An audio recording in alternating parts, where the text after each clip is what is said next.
কাশ্মীর সংঘাতের রেশ কাটতে না কাটতেই এবার পাকিস্তান সীমান্তে কঠোর পদক্ষেপ নিল ভারত। সীমান্ত থেকে 15 কিলোমিটারের মধ্যে থাকা সব অবৈধ স্থাপনা ভেঙে ফেলার নির্দেশনা দিয়েছে দেশটির স্বরাষ্ট্রমন্ত্রী অমিত শাহ।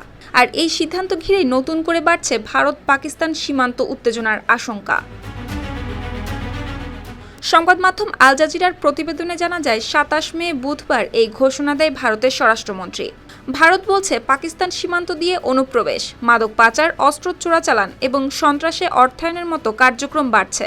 এই কারণে সীমান্ত এলাকায় নজরদারি ও নিরাপত্তা ব্যবস্থা আরও জোরদার করতে নাকি এই সিদ্ধান্ত নিয়েছে ভারত সরকার। এমনকি ভারতের স্বরাষ্ট্র মন্ত্রণালয়ের এক বিবৃতিতে বলা হয়েছে, আন্তর্জাতিক সীমান্তের 0 থেকে 15 কিলোমিটারের মধ্যে অবৈধ নির্মাণের বিরুদ্ধে জিরো টলারেন্স নীতি কঠোরভাবে বাস্তবায়নের নির্দেশ দিয়েছে অমিত শাহ। সংশ্লিষ্ট কর্তৃপক্ষকে সব অবৈধ স্থাপনা গুড়িয়ে দেওয়ার নির্দেশও দেওয়া হয়। তিব্বত লাক্সারি সোপ, বাংলাদেশের রূপ।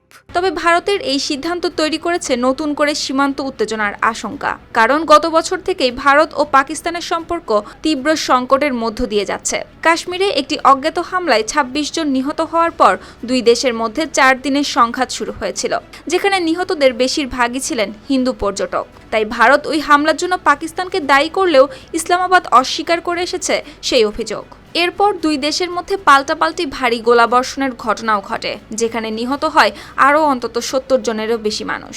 আর এখন এই সিদ্ধান্তের ফলে সীমান্ত এলাকা ঘিরে পরিস্থিতি আরও সংবেদনশীল হতে পারে বলে মনে করছেন বিশ্লেষকরা। বিশেষ করে প্রায় 3300 কিলোমিটার দীর্ঘ ভারত পাকিস্তান সীমান্ত ঘিরে নতুন উত্তেজনার আশঙ্কাও উড়িয়ে দেওয়া যাচ্ছে না।